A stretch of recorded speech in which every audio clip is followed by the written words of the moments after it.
ሰላም ጤና ይስጥልኝ አድማጭ ተመልካቾቻችን፣ ለዕለቱ የያዝናቸውን ዋና ዋና ጉዳዮች ማሰማት እንጀምራለን። አብራችን ቆዩ። የፓርላማ አባሉ ዶክተር ደሳለኝ ጫኔ ለፍትሐዊ ምርጫ ምቹ መደላደል ባለመኖሩ በእጩነት እንደማይቀርቡ አስታወቁ። በሕዝብ ተወካዮች ምክር ቤት ስብሰባዎች ላይ ጠንካራ ጥያቄዎችና ትችቶችን በመሰንዘር የሚታወቁት የፓርላማ አባሉ ዶክተር ደሳለኝ ጫኔ በመጪው ሰባተኛው አጠቃላይ ምርጫ ላለመወዳደር መወሰናቸውን አስታወቁ። ዶክተር ደሳለኝ እዚህ ውሳኔ ላይ ካደረሷቸው ምክንያቶች አንዱ ነፃ፣ ሰላማዊና ፍትሐዊ ምርጫ ለማካሄድ የሚያስችል ምቹ መደላደል አለመኖሩ እንደሆነ ገልጸዋል። በ2013 ዓ.ም በተካሄደው ምርጫ ተቃዋሚውን የአማራ ብሔራዊ ንቅናቄ ወይም አብን ወክለው ወደ ሕዝባዊ ተወካዮች ምክር ቤት የገቡት ዶክተር ደሳለኝ ይህንን ውሳኔያቸውን ያሳወቁት አርብ ጥር 29 2018 ዓ.ም በፌስቡክ ገጻቸው ባሰፈሩት ጽሑፍ ነው።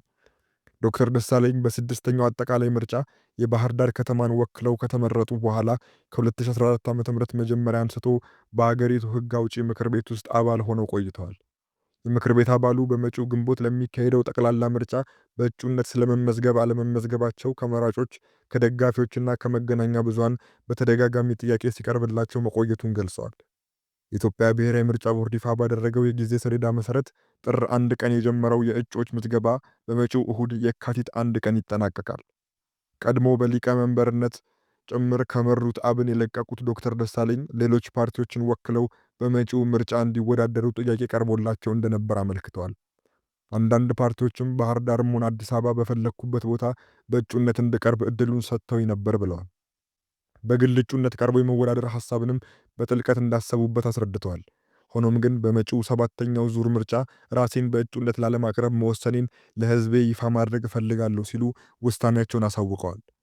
ዶክተር ደሳለኝ እዚህ ውሳኔ ላይ እንዲደርሱ ያደረጋቸው ዋነኛው ምክንያት በአሁኑ ወቅት በሀገራችን ካለው ተጨባጭ ነባራዊ ሁኔታ ጋር የተያያዘ እንደሆነ በጽሑፋቸው ገልጸዋል። ከዚህ ጋር በተያያዘም ሁለት ጉዳዮችን በምክንያትነት አንስተዋል። በቋሚነት የጠቀሱት ነፃ፣ ሰላማዊና ፍትሐዊ ምርጫ ለማካሄድ የሚያስችል ምቹ መደላደል አለመኖሩ ነው። በተጨማሪም እስካሁን በሕዝብ ተወካዮች ምክር ቤት በነበራቸው ቆይታ በፓርላማ ውስጥ ተጨማሪ 5 ዓመታትን በመቆየቴ ለሕዝቤ የሚያበረክተው የረባ ጥቅም የሌለው መሆኑንም ተረድቻለሁ ብለዋል። በመጪው ሰኔ የሚያበቃው የአሁኑ የሕዝብ ተወካዮች ምክር ቤት የሥልጣን ዘመን እስኪጠናቀቅ ድረስ ባሉት ጥቂት ወራት የኢትዮጵያ ሕዝብ እንደራሴነት ተግባራቸውን አከናውነው የአገልግሎት ጊዜያቸውን እንደሚያጠናቅቁ አስረድተዋል። አክለውም ወደፊት አገሬንና ሕዝቤን እንዴት ለማገልገል እንደምፈልግ የማሳውቅ ይሆናል ብለዋል። ዶክተር ደሳለኝ እስካሁን በነበራቸው ቆይታ ያልተቆጠበ ድጋፍ፣ ፍቅር፣ አክብሮትና ጽኑ እምነት አሳይቶኛል ላሏቸው የባህር ዳር ከተማ ነዋሪዎች፣ ለመላው የአማራ ሕዝብና ለኢትዮጵያውያን ወገኖች ምስጋናቸውን አቅርበዋል። ባለፉት ዓመታት በሕዝብ ተወካዮች ምክር ቤት ውስጥ በኩሩ የባህር ዳር ከተማ ሕዝብ ተመርጬ እናንተን ወክዬ ለሕዝባችን ሐቀኛ ድምፅ በመሆን ለማገልገል በመቻሌ ታላቅ ክብርና ኩራት ይሰማኛልም ብለዋል። ወደ ሌላ ጉዳያችን ስናልፍ አንድ የሩሲያ ከፍተኛ ጄኔራል ሞስኮ ውስጥ በበርካታ ጥይቶች ተመተው ሆስፒታል ገቡ። ከፍተኛ የሩሲያ ወታደራዊ ጄኔራል በዋና ከተማዋ ሞስኮ ውስጥ በበርካታ ጥይቶች ተመተው እንደቆሰሉ ተዘግቧል። ሌተናል ጄኔራል ቭላድሚር አሌክሴቭ በመኖሪያ ሕንፃ አካባቢ ጥቃቱ ከተፈጸመባቸው በኋላ ወዲያውኑ ወደ ሆስፒታል የተወሰዱ ሲሆን ያሉበት ሁኔታም አልታወቀም። ጄኔራሉ በሩሲያ ወታደራዊ አመራር ውስጥ በከፍተኛ ደረጃ ላይ የሚገኙ መኮንን ሲሆኑ ሩሲያ ከዩክሬን ጋር ጦርነት ውስጥ በገባችባቸው ባለፉት 4 ዓመታት ኢላማ ከተደረጉ ከፍተኛ ወታደራዊ አመራሮች መካከል የቅርብ ጊዜው ናቸው። ጄኔራሉ በአውሮፓውያኑ 2018 በዩናይትድ ኪንግደም ውስጥ ከተፈጸመ የነርቭ ጋዝ ጥቃት ጋር በተያያዘ በአውሮፓ ህብረት ዕቀባ ተጥሎባቸዋል። ሌተናል ጄኔራል ቭላድሚር ሆስፒታል መግባታቸውንና ስለ ጥቃቱ ምርመራ እየተደረገ መሆኑን መንግስት አስታውቋል። ጄኔራሉ በዩክሬን ጦርነት ውስጥ ጉልህ ሚና ያላቸው ሲሆን በፑቲን ላይ አምጾ የነበረውን የቫግነር መሪ የቬጌኒ ፕሪጎዥን ለማግባባት እንዲሁም በሌሎች ንግግሮች ውስጥም ተሳታፊ ነበሩ። አርብ ጠዋት ከተፈጸመው ጥቃት ጀርባ ማን እንዳለ እስካሁን የታወቀ ነገር የለም። ከዚህ ቀደም በሩሲያ ወታደራዊ አመራሮች ላይ የተፈጸሙ ጥቃቶች ዩክሬን ኃላፊነቱን ወስዳ ነበር።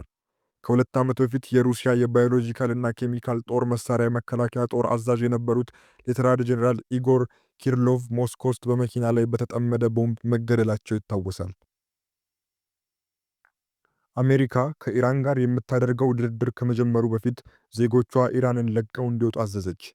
በአሜሪካና በኢራን መንግሥት ከፍተኛ ባለሥልጣናት መካከል ኦማን ውስጥ የሚደረገው የመጀመሪያው ንግግር ሰዓታት ሲቀሩት የአሜሪካ ዜጎች ከኢራን ለቀው እንዲወጡ አስጠነቀቀች። ይህ ማስጠንቀቂያ የወጣው የአሜሪካ መንግሥት በተለይ ለኢራናውያን የተለያዩ መረጃዎችን በሚያቀርብበት ዘዩናይትድ ስቴትስ ቨርቹዋል ኤምባሲ በተባለው የበይነ መረብና የማኅበራዊ ሚዲያ መድረኮች ላይ ነው። አሜሪካ ዜጎቿ ከመላው ኢራን ለቀው እንዲወጡ እንደ ምክንያት ያቀረበችው በአገሪቱ እየተጠናከረ ያለው የደህንነት ጥበቃ እርምጃ፣ መንገዶች መዝጋት፣ የህዝብ ትራንስፖርት መቋረጥ እንዲሁም የኢንተርኔት አገልግሎት መቋረጥን ነው። ማስጠንቀቂያው ጨምሮም ትውልደ ኢራናዊ የሆኑ አሜሪካውያን አገሪቱን ለቀው በሚወጡበት ጊዜ ኢራን ጥምር ዜግነትን ህጋዊ አድርጋ ስለማትቀበል የኢራን ፓስፖርታቸውን እንዲጠቀሙ መክሯል። ጨምሮም የአሜሪካ ዜጎች በኢራን ውስጥ የኢንተርኔት መቋረጡ ቀጣይ ሊሆን እንደሚችል አውቀው ችግር የማይፈጥርባቸው አማራጭ የግንኙነት ዘዴዎችን እንዲያመቻቹ እንዲሁም በመንገድ ጉዞ የኢራን አጎራባች ወደ ሆኑት አርሜኒያ ወይም ቱርክ እንዲወጡ መክሯል። አሜሪካ ዜጎቿ በአስቸኳይ ኢራንን ለቀው እንዲወጡ ትዕዛዝ የሰጠችው በኢራኑ የውጭ ጉዳይ ሚኒስትር አባስ አራክቺ እንዲሁም በፕሬዝዳንት ትራምፕ የመካከለኛው ምስራቅ ልዩ መልእክተኛ ስቲቭ ዊትኮፍ እና የትራምፕ ልጅ ባለቤት ጃሬድ ኩሽነር መካከል ኦማን ዋና ከተማ መስካት ውስጥ ውይይት በሚጀምሩበት ዕለት ነው። ለሳምንታት ከተካሄደው ተቃውሞ ጋር በተያያዘ የኢራን መንግስት የጣለውን የሞባይል የመደበኛ ስልክና አገር አቀፍ የኢንተርኔት አገልግሎቶች ዕቀባ እስካሁን ድረስ እንደቀጠለ ነው። የተለያዩ አየር መንገዶችም ወደ ኢራንና ከኢራን የሚያደርጓቸውን በረራዎች ውስን አድርገዋል ወይም ሰርዘዋል። ፕሬዝዳንት ትራምፕ የድርድሩን ውጤት እየተጠባበቁ መሆኑን ጽሕፈት ቤታቸው አስታውቋል። አሜሪካ ከኢራን ጋር አርብ ኦማን ውስጥ በሚደረገው ድርድር ከስምምነት ሊደረስ ይችል እንደሆነ ለመወሰን ሂደቱን ፕሬዝዳንት ዶናልድ ትራምፕ በቅርበት እንደሚከታተሉ ተነገረ።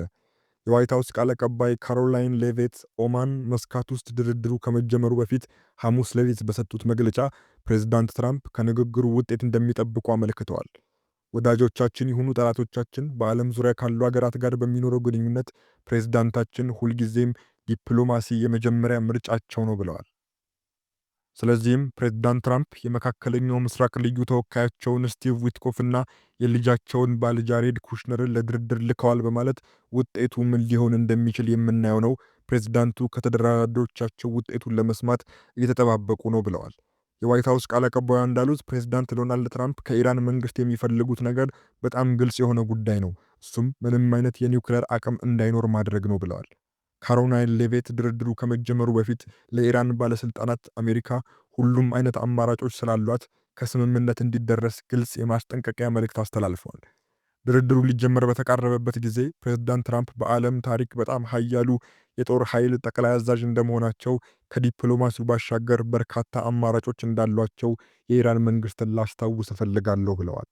ዘገባው የቢቢሲ ነው።